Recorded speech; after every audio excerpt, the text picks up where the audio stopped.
Sara Gebriel has been a health and wellness coach since 2003. She is an Erickson certified professional coach, ICF certified coach, mind clearing coach, and registered holistic nutritionist. Her work is informed by a mix of lived experience, in-depth professional training, years of private practice, as well as working in team and clinic settings. For over 10 years, Sara was the lead instructor at the Canadian School of Natural Nutrition, where she trained hundreds of nutritionists and mentored dozens of instructors.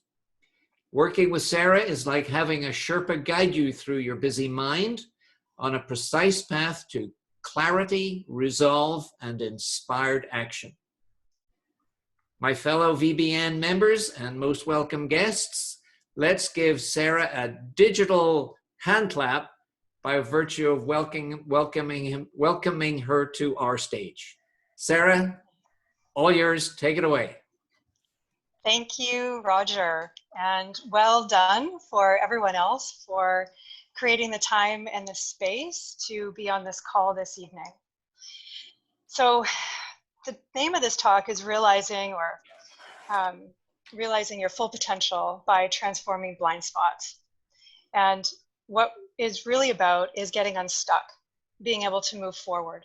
And so tonight, I'm here to help you discover your particular brand of self-sabotage, how you do that and what that looks like personally, to help you uncover your own limiting belief, maybe a couple tonight, that'd be great, and also to learn how to transform them. So to begin the actual process, to take a repetitive behavior that is not getting you anywhere to a conscious acknowledgement of how you're actually sabotaging yourself, and then the next step of what to do about it to gain traction to actually move forward. So tonight was interactive. I'm going to take you through a stepped process that I'm hoping will help get you unstuck and move you towards completing a challenging goal or something that you've been spinning your wheels that you're currently up against. So raise your hand if you have ever tried to change something about yourself. Yeah, probably seeing lots of hands, right? I would expect to see lots of hands. I mean, just think about all the areas that we try to change something, whether it's in our health, our diet, whether we say we want a different perspective, just to be more open or more disciplined, or to be a better fill in the blank, to be a better spouse, a better parent, etc. Now, raise your hand if that change that you tried to change about yourself, if that change didn't actually go as well as you hoped. Are we seeing here? We're seeing some hands. Sometimes that happens, right? We get on a wagon and then just as soon we hop off of it and then try to get back on it. It happens all the time that the changes we're trying to make don't always go as we hope. And regarding that change that you tried to make and it didn't go exactly as planned, raise your hand if you think it's possible that you can actually achieve that. We're seeing hands. Am I seeing all hands? I'm not seeing everybody's hands. Okay, good. All right. Now it's really clear that like a lot of people will raise their hand. This is, you know what, it is possible for me to do this. And sometimes, and if for those of you who didn't raise your hand, it's also true that we're aware that there are some goals that we can set and accomplish, and others that are far more challenging and far more difficult. So that's what we're going to be having a closer look at. So really the question is, why can't we achieve all the goals that we set out to? And we're going to have a look at that and try to work with it. But first, what I'm going to do is I'm going to stop sharing my screen for a moment. Roger, pipe in. If I stop sharing my screen, will you just see me? I have no idea. Shall I guess we try so. it? Well, I've stopped sharing my screen. Are you just seeing me now? I'm seeing. Well, I'm in speaker. I'm seeing everybody. I'm seeing Good. All 28 of us. Right, but you're not seeing my slide, right? Correct. Good. Okay, good. All right. So I just want to take that down just for a moment and just give you a little bit more about myself and what I hope to bring to tonight and what I'm hoping that you'll get out of it. So I've been, as Roger mentioned earlier, holistic nutritionist, health and wellness coach, and life coach for almost 20 years. I always love being part of my clients' journey and their progress, and specifically when people come back for follow-up visits, for subsequent visits, because this is always a welcome challenge to fine-tune and adjust recommendations to be more doable, more therapeutic, and essentially more effective. Early on in consulting, a lot of clients were getting really good results. Many were reducing medications, they were canceling surgeries and procedures, and taking real responsibility not only for their own health and wellness, but for that of their family and the people around them. My view was that holistic health was working, and I was really solid in the area in the world of holistic health and wellness. After a while, it became very clear that not all clients were having exponential, results. And there seemed to be a really wide gap between, these people that are having these life-changing benefits and those who are actually getting worse. Now, there are good reasons why symptoms get worse before they feel better, so I wasn't really concerned with that demographic. The demographic that I was worried about was actually the majority of people. And the majority of the people were those that either got kind of mediocre results or they weren't getting results at all. So this was really disheartening to have the experience of clients coming back and saying, you know what, my symptoms haven't changed, or they've reverted back, they're not sustainable, or worse yet, I've come to this clinic, you guys are my last resort, and I'm losing hope. So I really started to really question this kind of, existential crisis here, totally questioning holistic health, my whole career path, and on a daily basis, my confidence was eroding quickly. So something had to shift. Something really fundamental had to be adjusted here. So I adapted all of my programs. I kind of changed the way I was working with people. I changed a lot of what I was doing. I tracked my clients' progress a lot more rigorously. I held them a lot more accountable. And what became evident pretty quickly was really simple, actually. The clients who followed recommendations got results. Simple, right? Logical. So if they follow the recommendations, they got results. So then my next immediate question was, well, then why isn't everybody following my recommendations? If it's that simple, what's the problem? Well, there had to be a good explanation. So my new question was, how do I consult in a way that enables and empowers all clients to achieve their best outcome? So this became my mission, to answer this question. And I became entrenched in mind-body medicine, became a certified life coach, deepened my own personal growth, my own work, inner work. And my work with clients started to reflect the premise that physical symptoms, not only in the body, but physical symptoms in life, are a final manifestation of an underlying imbalance of either mental, emotional, or spiritual imbalance. And this premise imbues all of my work, and I understand my clients' struggles, problems, issues, again, not only in the physical body, but out in life, to be the final manifestation of an underlying mental, emotional, or spiritual imbalance. So this is why tonight I'm really happy that you're here, and I'm really sort of passionate about, doing my best to help you uncover an unconscious or so far unaware belief or an attitude that you might have to help you gain clues about what might be holding you back in a particular area of life. And it is an approach that I'm hoping will allow for a firm kick in the pants tonight, if you're open to that, if that comes up, as well as a compassionate path to transformation. So what I'm hoping, and my intention for this evening, is that you have as much success with this process that I'm going to walk you through that I have had. So thank you very much for that, for giving me that moment. So let me share my screen again.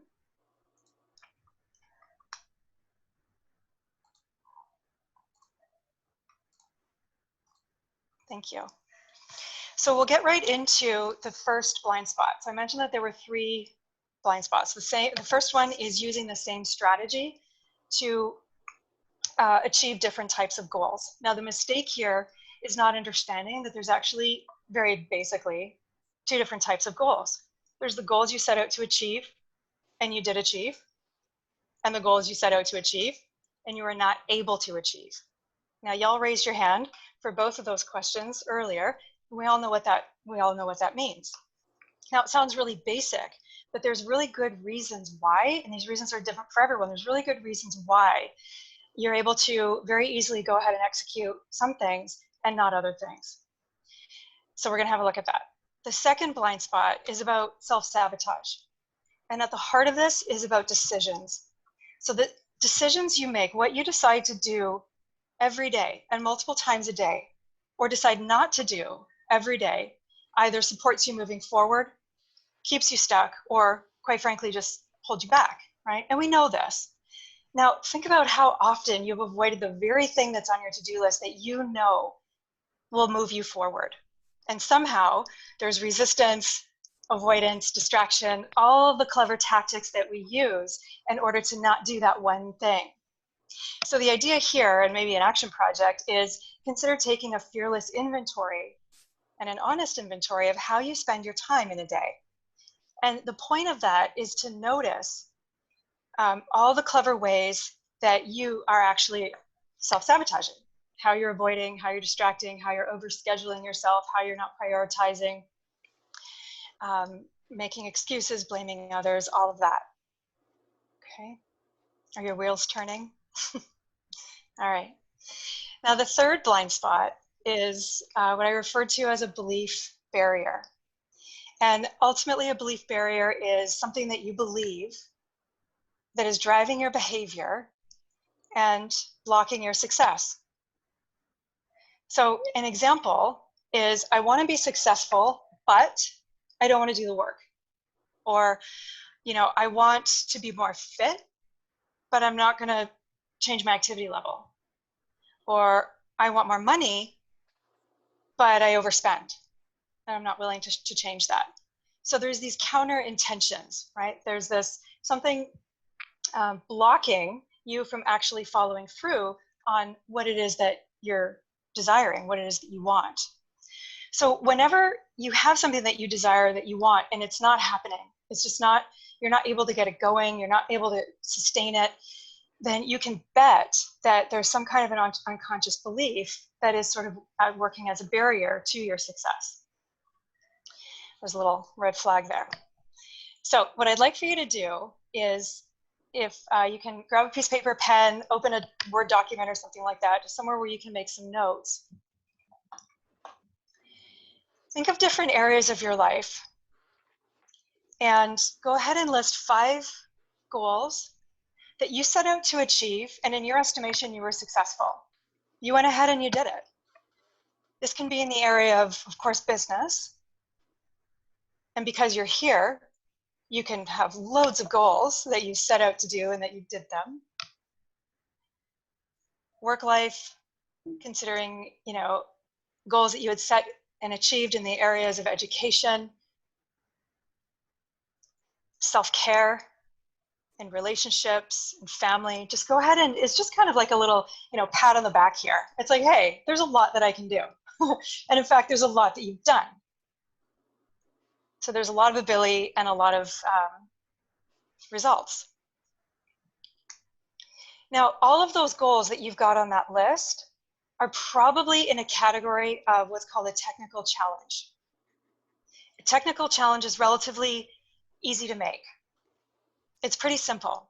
There's usually a set of steps or a known process that is repeatable, so that if 100 people are in a room and they all go about these steps, they can probably get very similar or pretty good results.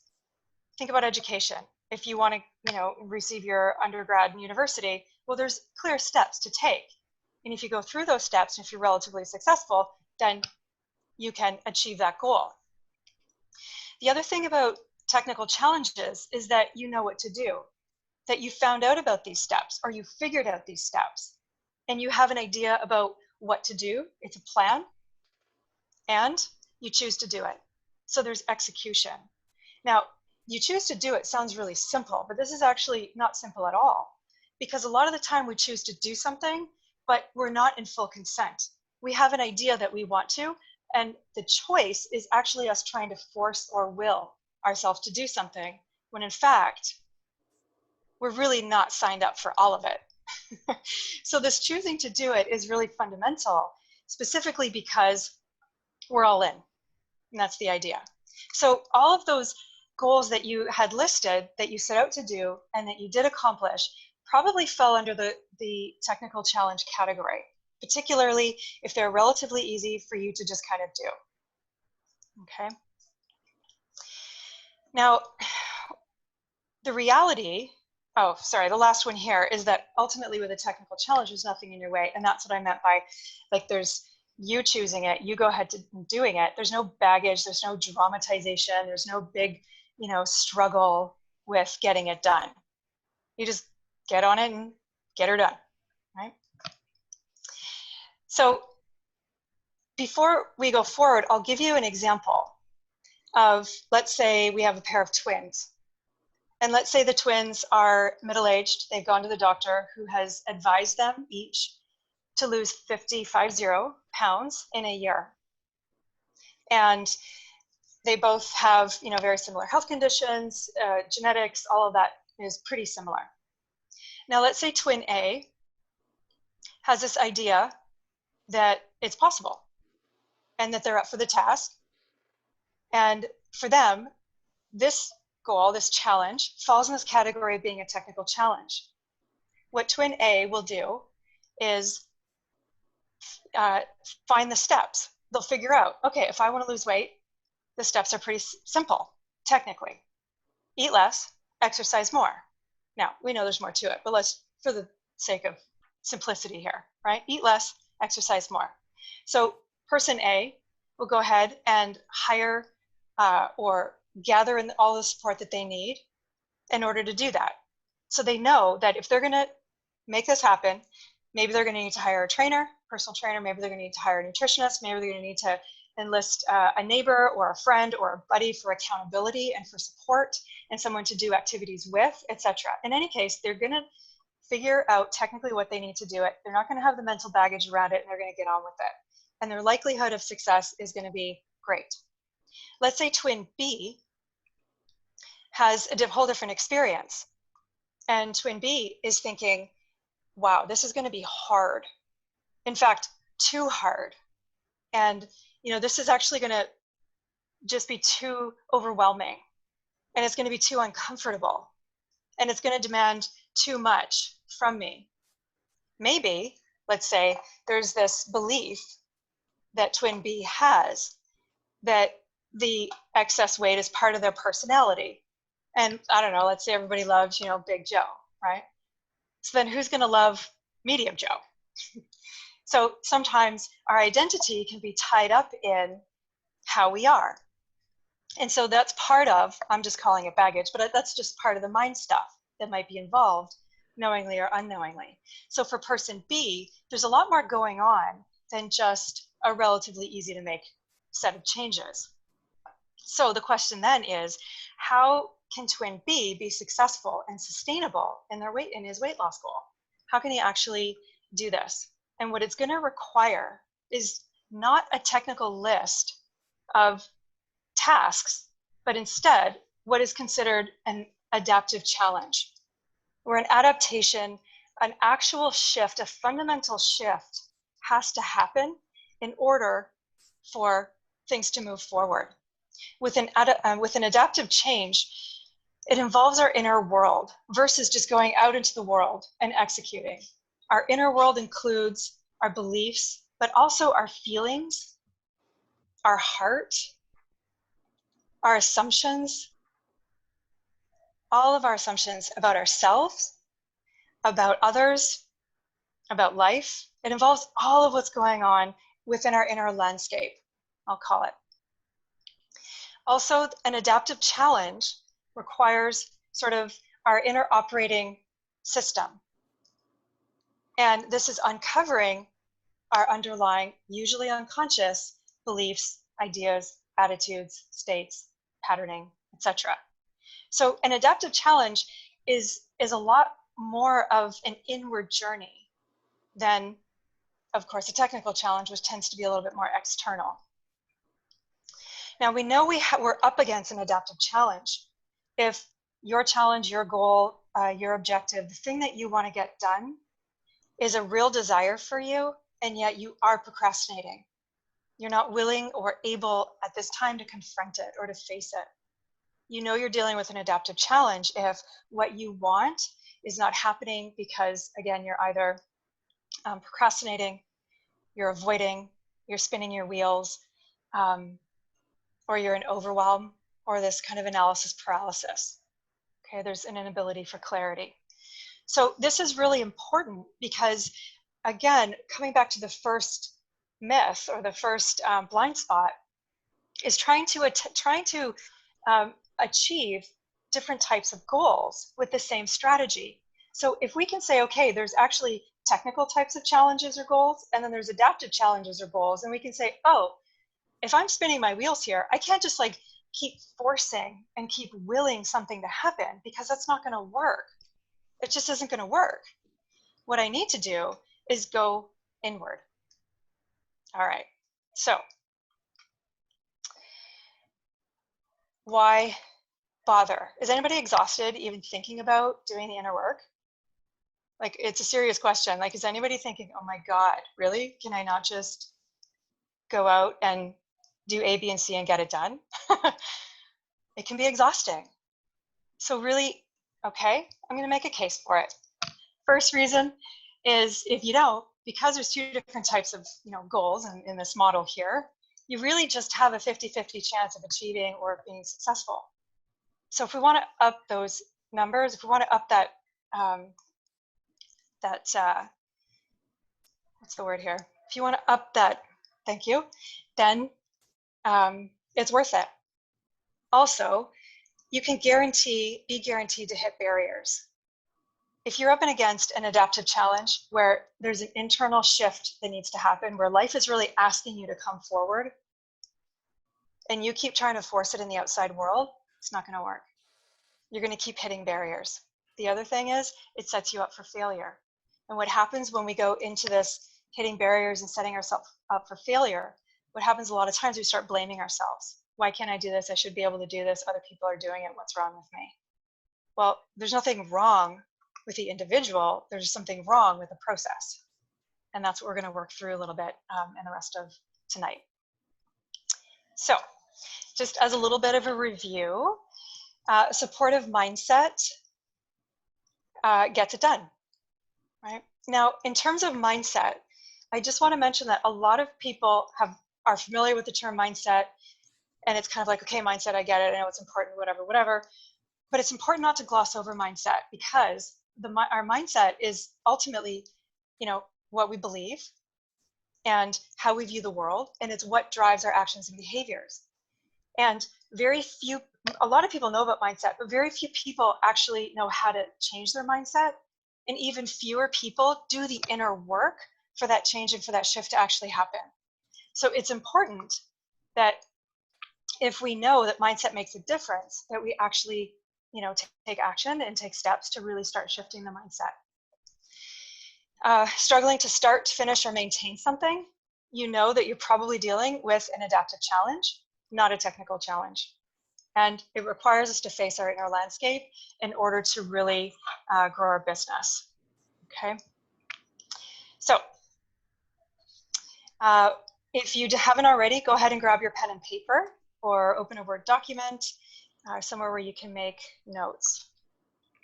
So the first thing we're going to do is brainstorm a list of goals that you've set and that you've not yet completed or achieved.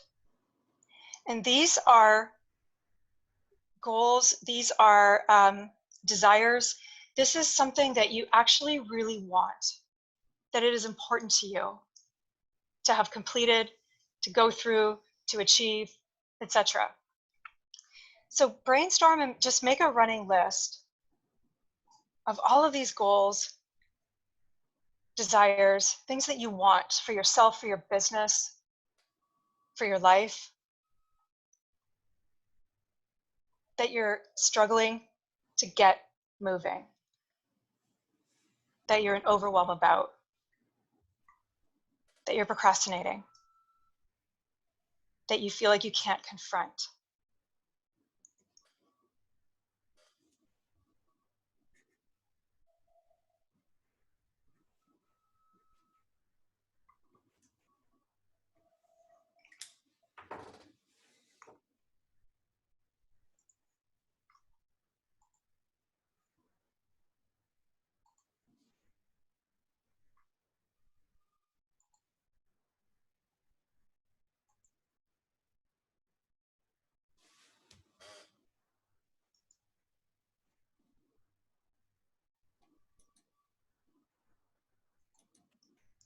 Does anybody not have anything?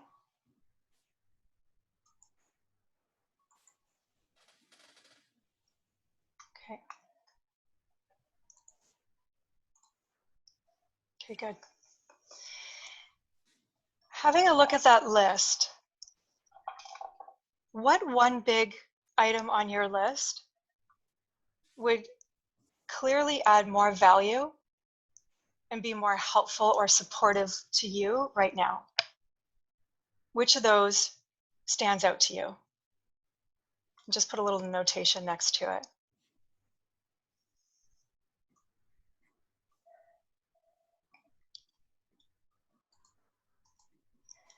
Okay, and I'd love to hear from you guys. If anybody wants to share just quickly, just like what it is that you wrote down, what it is that one big thing that would clearly add value and be more supportive. If you could just get it going, if you could just complete it, if you could just get over the overwhelm or the procrastination. So just unmute yourself and let us know.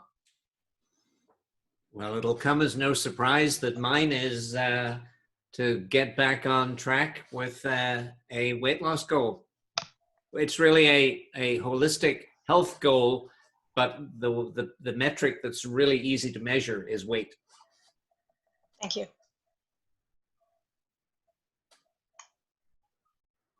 We'll do a couple more.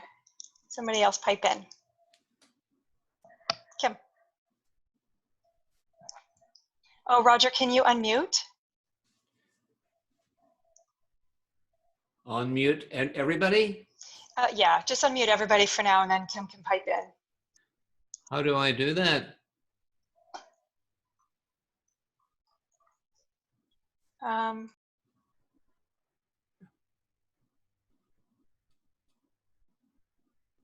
I'm able to unmute myself,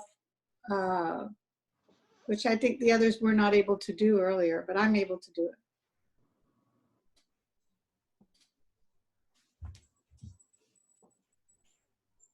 Oh my. Okay, there we go. Oh my gosh, we had a little communication breakdown. My biggest challenging goal that I'm not achieving is outsourcing. And I'm fully aware that it's the stories I'm telling myself, like it's going to be too much time because I have to teach somebody and I could just do it faster myself. It's going to be too hard because I have to teach them everything I know and how to get them to do it. And it's going to cost me too much money. So they're totally my own stories and limiting beliefs that are holding me back from doing that, which would free up so much time for me to work in my zone of genius. Okay, good. Okay, good. So if you were to, so is outsourcing the summary of it? That sums it up? I'm not outsourcing?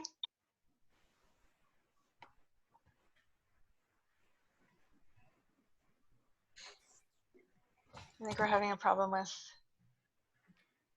So I've unmuted everybody. Yes.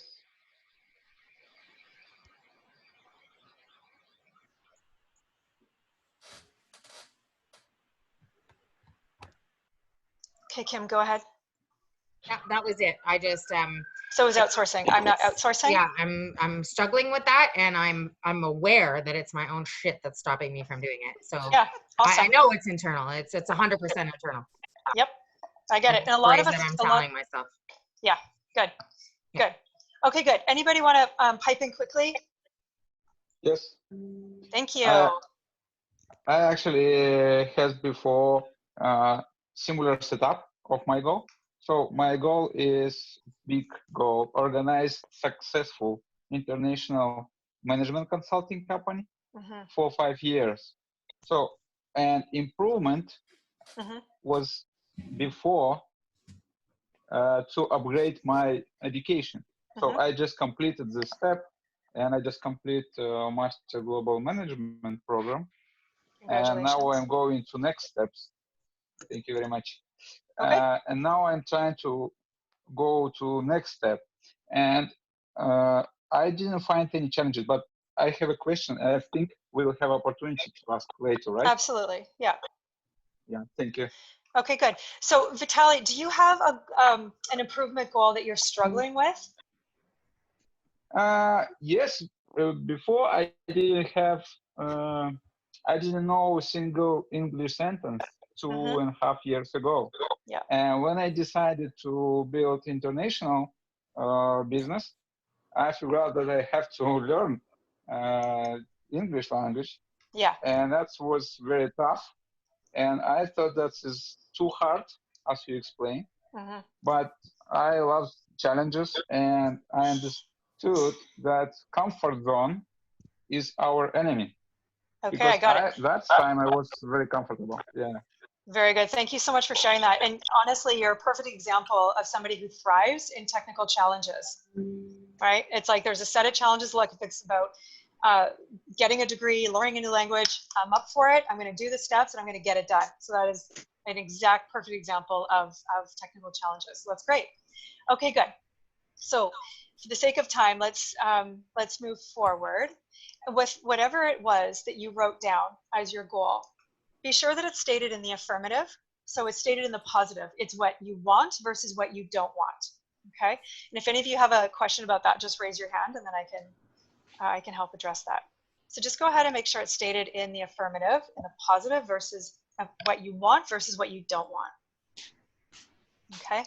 Good. Now ask yourself, why is it important to you? How urgent is it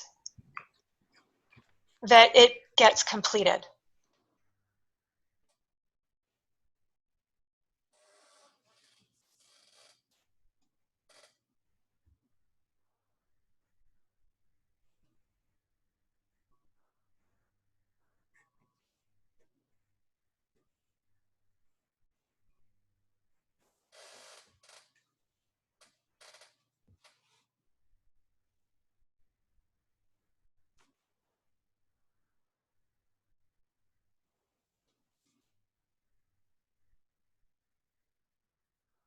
Sarah is mute right now.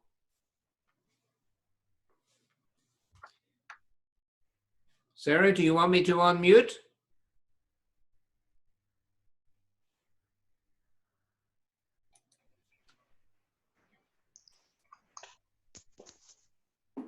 Okay, so Roger, I guess I was also muted with all of the participants.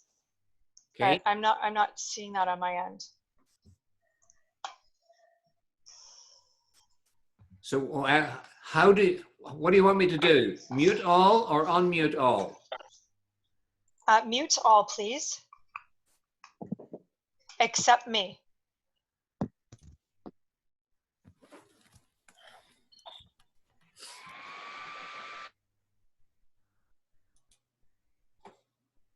Okay, so can everybody hear me now? Thumbs up, yeah? Okay, thanks. All right, good.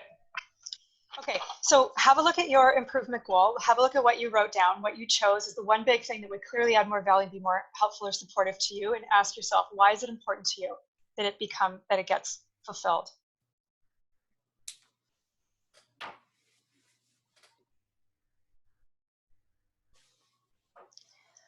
How urgent is it for you that it is fulfilled?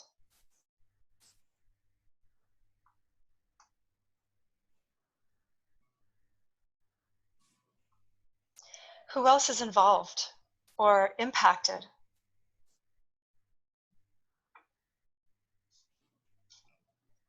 And who else benefits by you fulfilling this?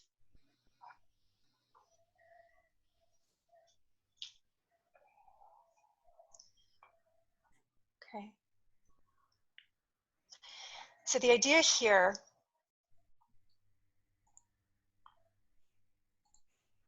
and I just want to make sure that we're screen sharing. Roger, screen sharing happening? Screen sharing is under your control. But are you seeing it? No, not seeing it. Okay, then I will take back control. Okay, good. All right. So we've done the first step in terms of really getting clear on what it is that we want, why it's important, and all the rest of it. The next step is to get into reality.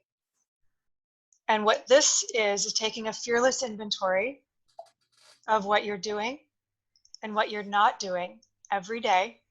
So these are behaviors, specific behaviors, and decisions that you're making about what you're doing and not doing every day that work against you moving forward with this challenge or this goal that you've written down. So go ahead and be specific, writing down concrete examples of how you notice you avoiding or resisting. Notice how you might be trying to force or manipulate. Notice any excuses that you make, any reasons or blaming. You know, the problem's out there. I'm waiting on so-and-so, or this happened externally. So let's say if we go back to our twins, you know, and they wanted to lose 50 pounds. And let's say the reality for one of them was overeating. Then rather than saying overeating, get really specific and say, okay, yesterday I filled my plate way too full and I ate far past my full point. Great. That is concrete. It's real. It's a behavior that is yours, or his in this case. Okay? So try to get really specific.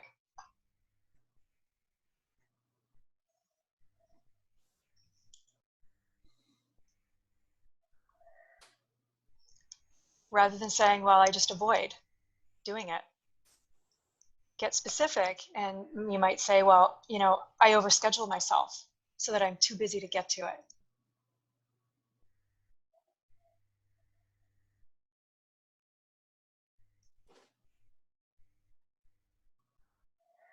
Rather than saying, you know, I'm impatient, you could say, well, give a reason or give a way of how you are.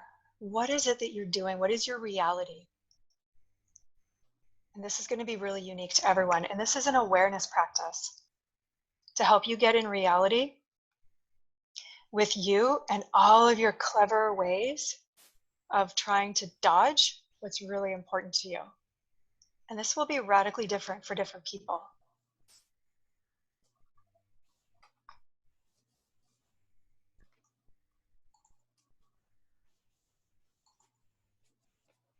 Okay, good. So the next step is we're going to have a look at barriers, essentially. And what I want you to consider is for everything you've written down under the reality of what you're doing and not doing that work against your goal, consider, okay, or imagine doing the opposite of these reality behaviors. So if you're overeating, let's say, and yesterday you put way too much food on your plate and made sure that you ate until it was finished and it was way past your hunger point or your satiety point, imagine doing the opposite of that. And what is the most uncomfortable, worrisome, or outright terrifying feeling that comes up? Just make notes about what comes up when you imagine doing the opposite of your reality.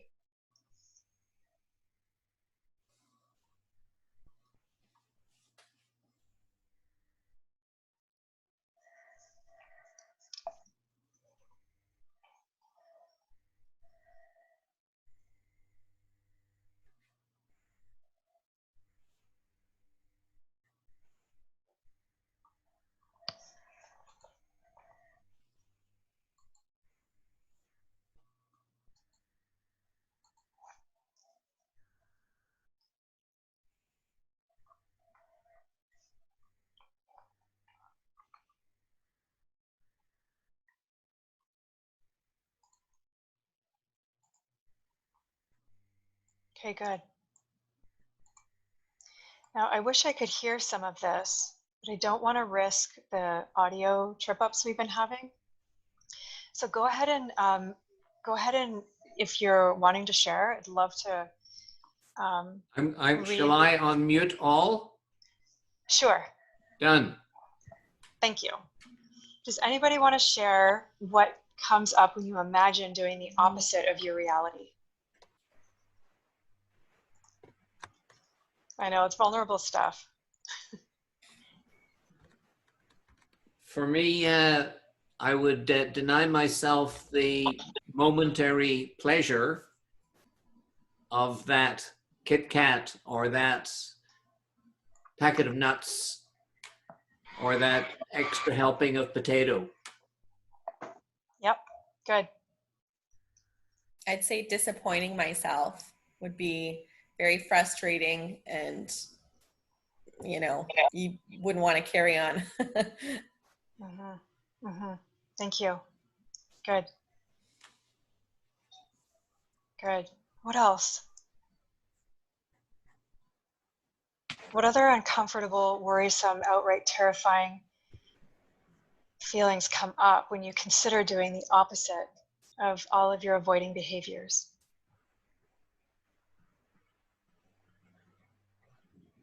Well, I have something. Mm-hmm. I've been asked to be a guest blogger, and this was asked of me several weeks ago, and I haven't written anything yet.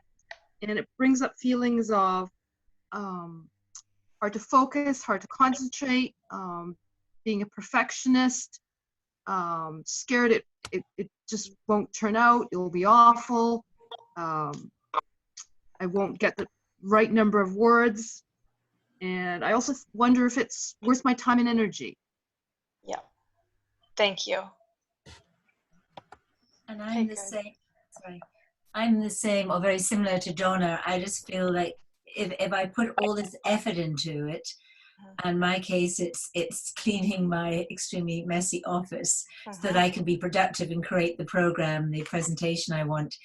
And you know, will it really make that much of a difference? So it's just this fear of failure that, you know, I'll put all this work in, it won't be for. Beautiful. I get it. Thank you. Can the rest of us relate to what was shared so far? Yeah, lots of nods, right? Lots of hands. Thank you. We get it. Yeah. This is what we're asked. This is what we're confronting. We're confronting our really deep core fears. And it can be extremely vulnerable to allow ourselves to feel what we feel when they come up, let alone write them down, let alone share them in a group like this. Right? So thank you to those who are willing and able to share. I appreciate that. And this is what we're up against. Essentially what these are hidden. Well, they're not so hidden anymore because you've just acknowledged some of them, but they're competing commitments. That they're commitments that you have on an unconscious level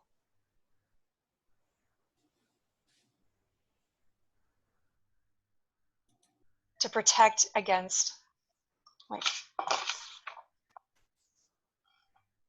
to protect against vulnerability, right?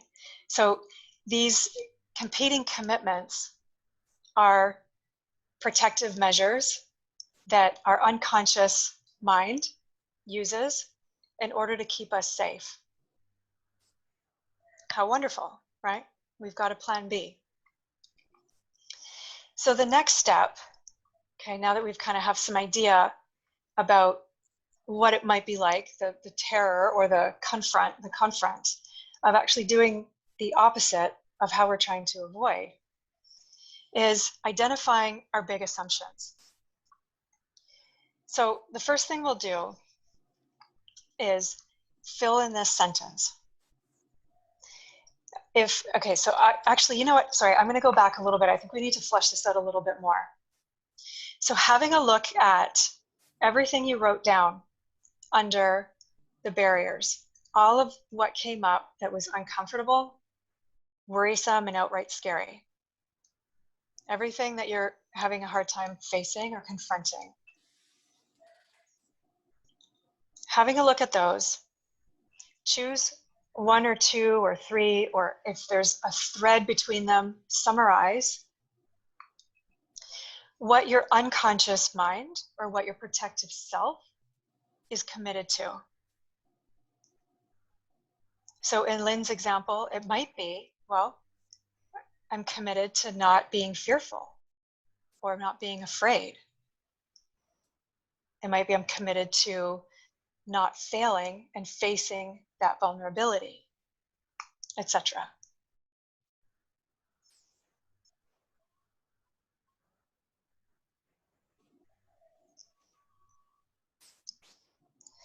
So this is really considering how your unconscious mind is really protecting you against what you're not ready, willing, or able to face.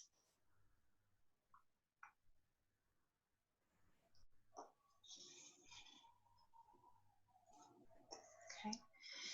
So see if you can come up with one or two or three, if you've got three, but at least one, maybe a couple of commitments that maybe were unconscious, you weren't aware of before, but maybe now you're thinking, oh, actually, maybe that's why I'm not doing this, because I'm actually afraid of this. Or I don't feel safe here, for example.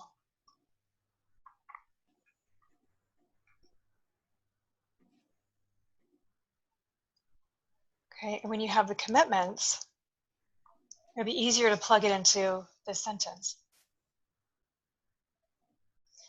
So choose one of those commitments and plug it into the first blank. I assume if I commit to blank,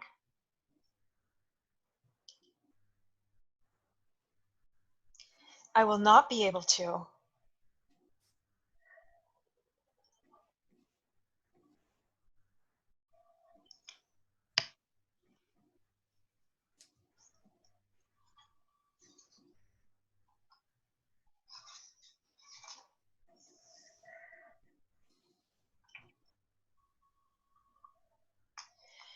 I assume if I commit to,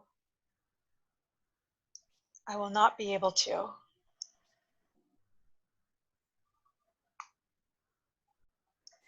And Roger, if you can go ahead and unmute, I'm happy to take any questions or to hear if anybody wants to share your big assumption.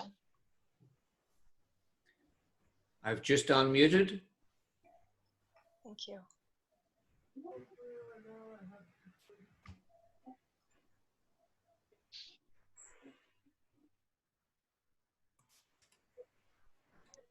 Can I answer any questions?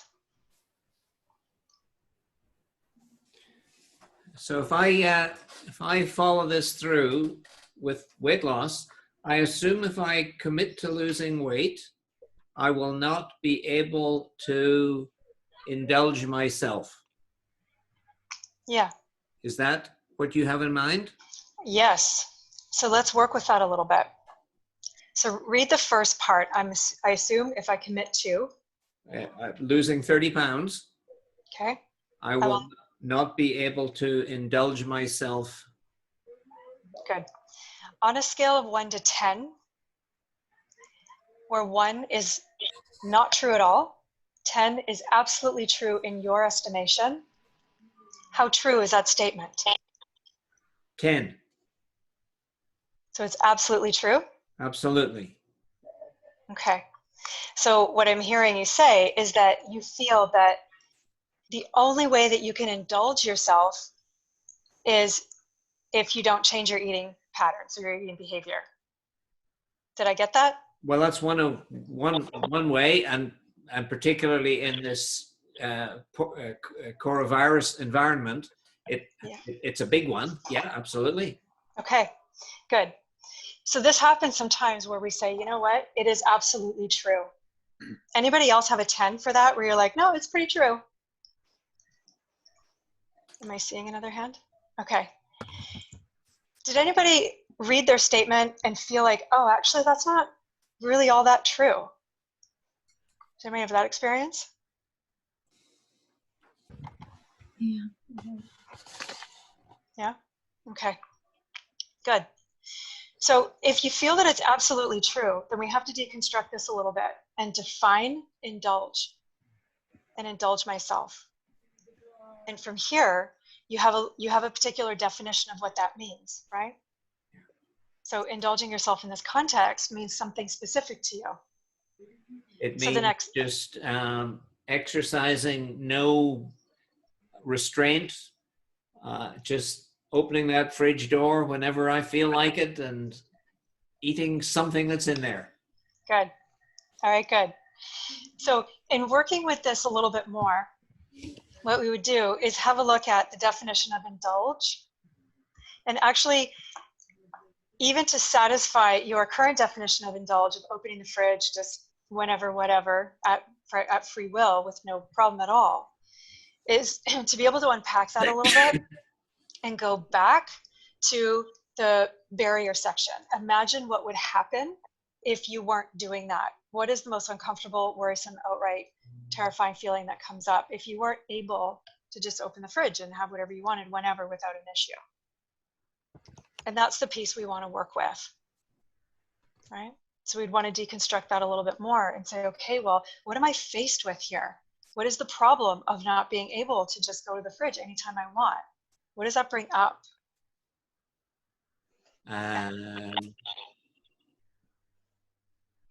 I would be denying myself this momentary pleasure. Good. Even though I'm totally aware that longer term, it's absolutely anything but a pleasure. Absolutely. Yep. So the denying myself, if you consider standing in front of the fridge and then having to make a decision of either executing and going in and going what you want or not. If you imagine, get the idea of denying yourself that, what comes up? Willpower, mindless, mindful over mindless. Okay. Control over loss. Yeah, good. Okay, now we're getting somewhere, right? This idea of control. So that might be something we can work with to say, wait a second, is there something about control that's going on here? Am I confronting some area of control, lack of control, an idea we need to have control, whatever it is, right? And it's that, in this situation, in this example here, it's a control piece that we'd want to unpack a little bit more and really kind of drill down. And you'll notice sometimes it takes a few layers or more to really get to the core of what you're really faced with, what you're really up against. Because feeling denied is absolutely coming up. And then we can say, okay, well, what's underneath that? Usually with food, and I know this through working with food for years and years, it's usually with food, it comes down to some element of survival where I will die, right? As a fundamental core, but not always. But we're trying to kind of peel the layers of the onion so we get to some kind of something that feels really threatening, some investment that feels like, you know what, this needs protection. I can't go to the fridge, or I can't not go to the fridge because I basically have to go to the fridge. Otherwise, I will feel X, right? Now, let's say, for example, does anybody have an example that you said, you know what, actually, that's not really all that true, and you're willing to share it with us? I know it's vulnerable stuff.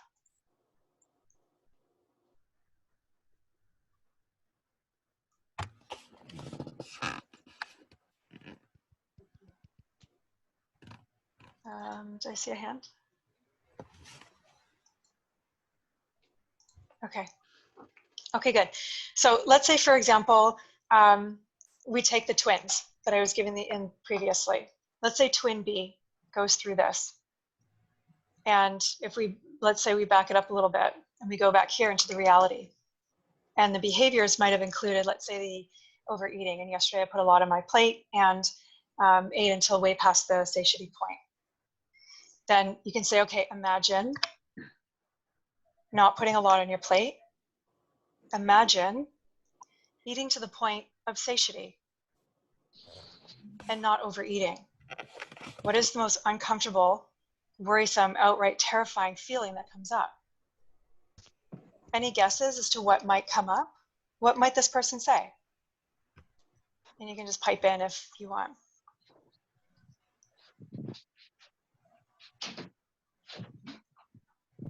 Okay, I can imagine a person might say something like, well, I'll be hungry.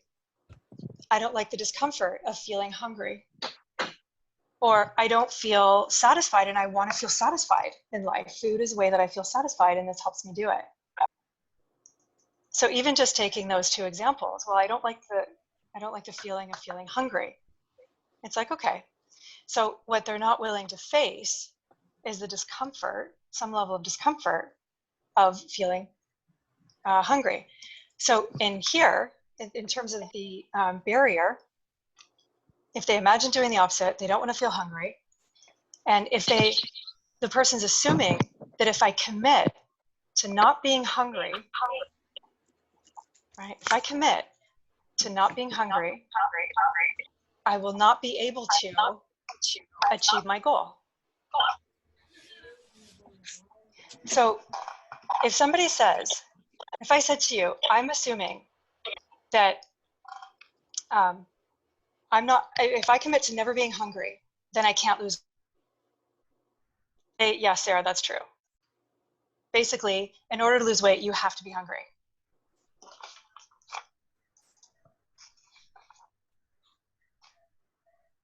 Sorry, it looks like I muted at some point, so I'll just repeat that. Oops. So if I said to you, look, I assume that if I am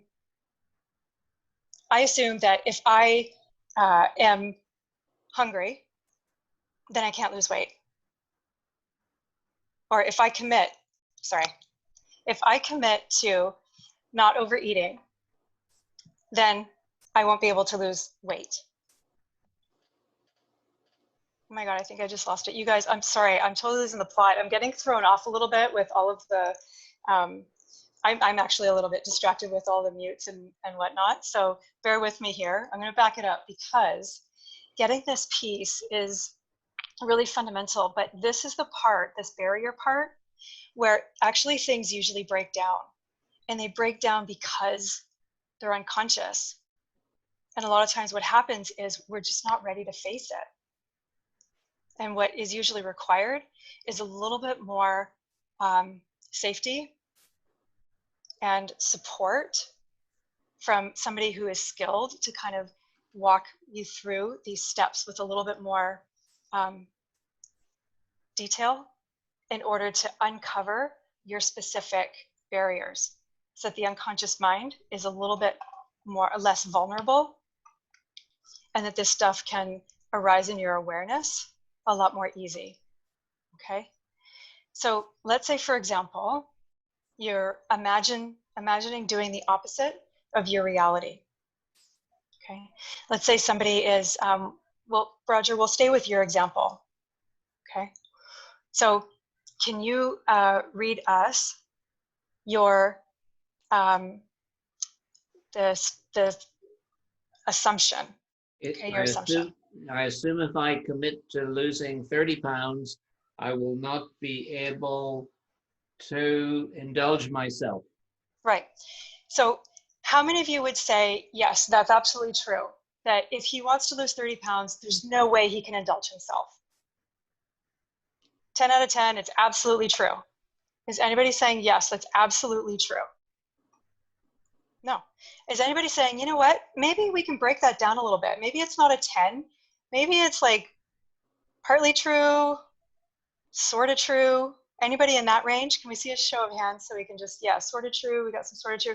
Is anybody saying, you know what, that's absolutely not true, that you can indulge yourself and you can still lose weight? Okay, we got one. I'm going to put my hand up on that as well. So we got two of us. All right, so this is the process. This is what we want to do, is we want to be able to check it out. Sometimes we can check it out with ourselves. Sometimes when we write these things down and we put it in this statement like this, it becomes obvious. Wait a second, that's not at all true. I'm totally fooling myself. And then other times we look at it, we're like, oh no, that's true.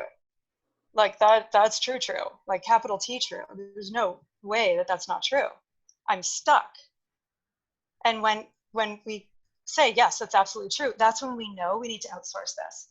That's when we know we need help of somebody who is trained to kind of run you through processes that help kind of unravel the mind a little bit and help you uncover a lot more of what still remains unconscious.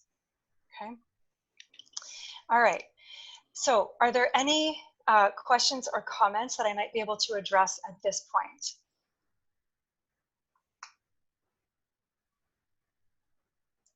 I'm not seeing any. Okay, good. All right. So just sort of as a quick summary, an adaptive change requires you to recognize a core belief, to challenge it, and then adapt the behavior. That there needs to be a fundamental shift in how you're actually behaving in the world. And again, this is simple, but it's not easy. In fact, this part here is one of the most challenging things that we can, as humans, can be faced and up against, right? Because we're really confronting a lot of our deepest fears. And the process of transformation is really a result of a willingness to make changes that adapt to your new insight. So if you had an insight about, wait a second, that's actually not really true, or I can falsify it a little bit, you're not so fixed in it, then being able to have the courage to make choices in a day to adapt behavior that actually adapt to your new insights, so that you're no longer driven as much, you're no longer driven by your unconscious fears or your vulnerability, that you can make more conscious choices about how you want to behave in the world, and have the ability to do that because you now have more insight and more understanding of how your unconscious mind is trying to protect you. You can say, it's okay, I don't really need that kind of protection. I am safe. I can actually have what I want and achieve my goal. And here are the 5 ways I can have what I want and achieve my goal, right? And then start acting accordingly. So the idea is to continue to test and to falsify your beliefs to a core level. And again, a lot of times this takes time and processing, and it doesn't just, poof, spontaneously happen. And this is exactly what we're noticing on this call, where I think a lot of people have gotten to a certain point, usually the barriers of saying, oh yeah, that's what I do. I know I do that. And getting to the next step is where we really actually need support. We know we need support because we're not doing it on our own. If you were doing it on your own, it wouldn't be a goal that you're struggling with. It'd be a goal that you did achieve, right? And so, process of transformation, again, making decisions that support your new insight, and this prevents you from reverting back to your unconscious patterning. So my invitation for those of you on this call is to have a free 30-minute clarity call with myself to learn more about how you did in this process, where you broke down, because that's kind of an expectation at a certain point, that it'll come to a point where you've had an insight. Oh, this is actually what I'm doing. This is how I'm doing it. This is how I sabotage. That's fantastic. It's really important to have this level of awareness.